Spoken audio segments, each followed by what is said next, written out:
ఇప్పుడు social media కొంతమంది అబ్బాయిల్ని చంపేసి హస్బెండ్స్ని కుక్కర్లో ఉడకబెట్టి లేదు సిమెంట్లో వేసి డ్రమ్లో పాతిపెట్టి ఇట్లాంటివి జరుగుతున్నాయి. అది నువ్వు విన్నావా? విన్నాను. మనకి అవన్నీ వద్దు. అది యాంగ్జైటీ ఫీల్స్ మనకి అవి వినగానే నీకు ఏమనిపించింది? ఏంటి ఇంత మూర్ఖంగా అయిపోతున్నారా అని అనిపించింది? అంటే ఏదైనా ఉంటే మాట్లాడుకోండి, అవ్వకపోతే నీ లైఫ్ నువ్వు చూసుకో, వాళ్ళ లైఫ్ వాళ్ళు చూసుకుంటారు. కానీ ఈ రక్తపాతాలు ఎందుకు, చంపడాలు ఎందుకు, చచ్చిపోవడాలు ఎందుకు? ఒక్క లైఫ్ ఎంత బ్యూటిఫుల్ లైఫ్, ఎన్నో పుణ్యాలు చేస్తే మనిషి జన్మ ఉంటుంది అని అంటారు. సో అన్ని పుణ్యాలు చేసుకున్న మనిషి జన్మని నువ్వు చంపడం లేకపోతే నువ్వు చనిపోవడం కూడా ప్లీజ్ చేయకండి. ఎందుకనంటే ఎవరి లైఫ్ వాళ్ళు. ఇప్పుడు నీకు ఇది ఏదైనా స్ట్రెస్ అవుతుంది, లేకపోతే ఇది నీ లైఫ్లో వద్దు అని అనుకుంటున్నావు అని అంటే ఆ థింగ్ని తీసి పక్కన పెట్టుకొని నీ లైఫ్లో ఇంకా ఏం హ్యాపీనెస్ వస్తుందో అది చేసుకుంటూ ముందుకెళ్ళాలి తప్ప చంపడాలు, చచ్చిపోవడాలు ఇవన్నీ నో, ఇట్లా వద్దు. నో.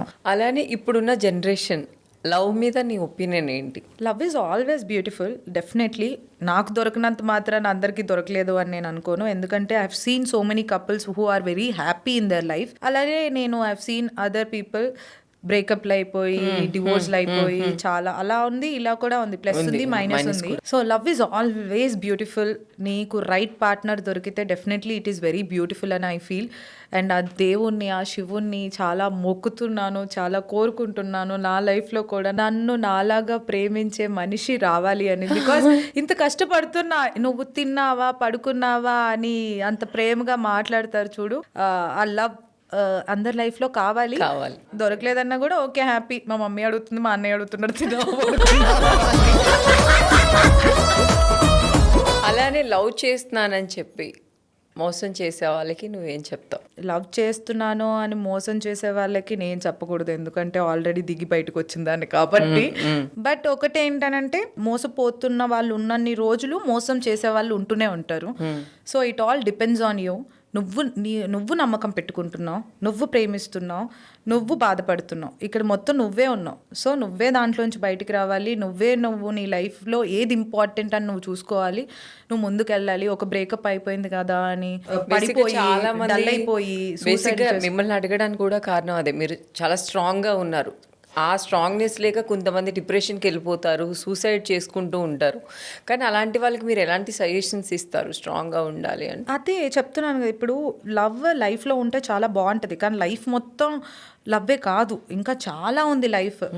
ఇప్పుడు లవ్ కంటే ఒక బ్రేకప్ అయింది, బ్రేకప్ అయితే ఇంక అక్కడితో లైఫ్ అయిపోయింది. నీకు మీ మమ్మీ గుర్తు రావట్లేదా, మీ డాడీ గుర్తు రావట్లేదు, నీ ఫ్యామిలీ గుర్తు రావట్లేదు, అసలు నువ్వేమనుకుంటున్నావు, నీ కెరియర్ ఏంటి, నీ లైఫ్ ఏంటి, ఇప్పుడే ఆగిపోయింది, నా లైఫ్ అయిపోయింది, నేను ఇంకా చచ్చిపోవడమే అనేది కాదు. ప్లీజ్ దాన్ని కొంచెం పక్కన పెట్టి నీ లైఫ్లో ఏది ఇంపార్టెంట్, ఏది దీని నుంచి డిస్ట్రాక్షన్ ఏది చేసుకోగలవు అనేది నీకు నువ్వు ఆలోచించుకొని ముందుకు వస్తే వెరీ బ్యూటిఫుల్ ఉంటుంది. బ్రేకప్ తర్వాత లైఫ్ ఇచ్చి పడేస్తుంది, కావాలంటే లైఫ్ చాలా బాగుంటుంది బ్రేకప్ తర్వాత. బ్రేకప్కి మీనింగ్ అంటే నువ్వు సక్సెస్ అని చెప్తావా? ఐ డెఫినెట్లీ సే బ్రేకప్ తర్వాత నువ్వేంటో నీకు తెలుస్తుంది, నీ లైఫ్ ఎలా ఉండాలో నీకు తెలుస్తుంది, నువ్వు ముందుకు ఎలా వెళ్తే. అరే ఆ మనిషితో బ్రేకప్ అయినప్పుడు నువ్వు ఎంత బాధపడినావు, ఇప్పుడు నువ్వు లైఫ్ని లీడ్ చేసుకుంటూ ముందుకు వచ్చిన తర్వాత అరే బై లైఫ్ ఇంత బాగుంటుందా, అప్పుడే లైఫ్ ఎండ్ చేస్తే ఇంత బ్యూటిఫుల్ మూమెంట్స్ అన్ని నువ్వు మిస్ అయిపోతావు. అది బాధను వదిలేసి నువ్వు ముందుకు వెళ్తూ ఉన్నప్పుడు, నీకు సక్సెస్ వచ్చినప్పుడు, నీకు గుర్తొచ్చినప్పుడు, అప్పుడు లైఫ్ని ఎంత దారుణంగా చూసాం మనం, ఎంత బ్రేకప్ అయినప్పుడు ఇదే జీవితం, ఇదే అది ఇది అని అనుకున్నాం, ఇది కదా లైఫ్ అని అప్పుడు తెలుస్తుంది. బ్రేకప్ అనేది ఒక వరం అంటావు? అయితే బ్రేకప్ అనేది వరం అనను, డెఫినెట్లీ బాధ ఉంటుంది బ్రేకప్ అయినందుకు. కానీ ఆ బ్రేకప్ని ఆ బ్రేకప్ అయింది కదా ఇంక ఇదే ఎండ్ అని అనుకోకూడదు. అది రీస్టార్ట్ ఫర్ యువర్ లైఫ్. నువ్వు రీస్టార్ట్ చేయి, ఇంకా ఇచ్చి పడేస్తుంది లైఫ్ అంతే. బ్రేకప్ అయిన వాళ్ళు, మోసపోయిన వాళ్ళు ఓకే, కానీ మోసం చేసే వాళ్ళకి అదే వర్ష, ఇప్పుడు మోసం చేస్తారు, మోసం చేసి నువ్వు ఏం సంతోషంగా ఉంటున్నావు లైఫ్లో, మహా అంటే ఇంకొక అమ్మాయితో ఉంటావు, ఇంకో అమ్మాయితో కొన్ని రోజులు హ్యాపీగా ఉంటావు, దాని తర్వాత నువ్వు చేసిన మోసం ఆ అమ్మాయికి నీకు రిటర్న్ చేయొచ్చు, నువ్వు లాస్ట్కి అదే చేస్తావు, అదే అవుతావు కదా. నువ్వు ఇక్కడ నువ్వు మోసం చేస్తున్నావు అని అంటే నువ్వు బీ రెడీ, నువ్వు వేరే దగ్గర మోసపోవటానికి ఇక్కడ మోసం చేస్తున్నావు, కర్మ will hit you back like anything. నువ్వు ఒక అమ్మాయిని ఏడిపించిన వాడు ఎప్పుడు లైఫ్లో డబ్బులు రావచ్చు, లేకపోతే ఏదో నేను బ్రతుకుతున్నాను, నేను హ్యాపీగా ఉంటున్నాను అని అనుకోవచ్చు. అమ్మాయి ఏడుపు చూసిన వాడు ఏదో ఒక రోజు దారుణమైన స్టేజ్లో ఉంటాడు. I totally believe that. ఎందుకనంటే నువ్వు తెలిసి ఒక అమ్మాయిని ఏడిపిస్తున్నావు, మోసం చేస్తున్నావు అని తెలిసి కూడా చేస్తారు కదా, అలా చేసిన వాళ్ళకి ఐ ఫీల్ ఓం నమ శివాయ, శివుడే చూపిస్తాడు దారి. బేసిక్గా పేరెంట్స్ అంటే మనకి చాలా రెస్పెక్ట్ ఉంటుంది. బేసిక్గా మీ అమ్మగారికి నువ్వు ఒక స్ట్రాంగ్ పిల్లర్ లాగా ఉన్నావు. కానీ కొంతమంది పేరెంట్స్ని చాలా భారం అనుకుని ఇంట్లోంచి గెంటేస్తూ అనాథాశ్రమంలో వేసేయడం చేస్తూ ఉంటారు. అలాంటి వాళ్ళకి మీరు ఏం చెప్తారు? ఒక్కటి అంటే నిన్ను నిజంగానే నీకు ఇప్పుడు భారం అనిపించింది, అదే చిన్నప్పుడు అదే భారం అనిపిస్తే నువ్వు ఏదో చెత్త కుప్పల్లో తిండి తినుకుంటా కూర్చున్న దానివేమో. సో వాళ్ళు నిన్ను అప్పుడు భారంగా అనిపించలేదు, ఇప్పుడు నీకు వాళ్ళు భారంగా అనిపిస్తున్నారు అని అంటే ఇంకా వాళ్ళే ఒకసారి అద్దం ముందు నుంచొని ఏం బ్రతుకురా అని ఫీల్ అవ్వాలి, ఇంకా అంతే.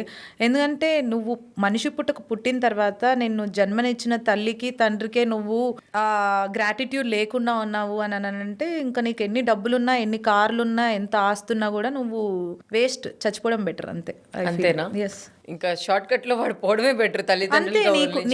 నీకు దేవుడు కంటే కూడా తల్లిదండ్రులే దేవుళ్ళు అని అంటారు. ఫస్ట్ తల్లిదండ్రులు, తర్వాత దేవుడు. నువ్వు తల్లిదండ్రులు పట్టించుకోకుండా నేను మొక్కుకుంటాను దేవుణ్ణి, నాకు అవి కావాలి ఇవి కానీ, ఫస్ట్ దేవుడు కూడా చూస్తారు. నీ తల్లిదండ్రులకే నువ్వు రెస్పెక్ట్ ఇవ్వట్లేదు, తల్లిదండ్రులనే నువ్వు బాగా చూసుకోవట్లేదు, నీకు ఎందుకురా ఈ జన్మ అని అనుకుంటారు, అంతే. అంతేనా?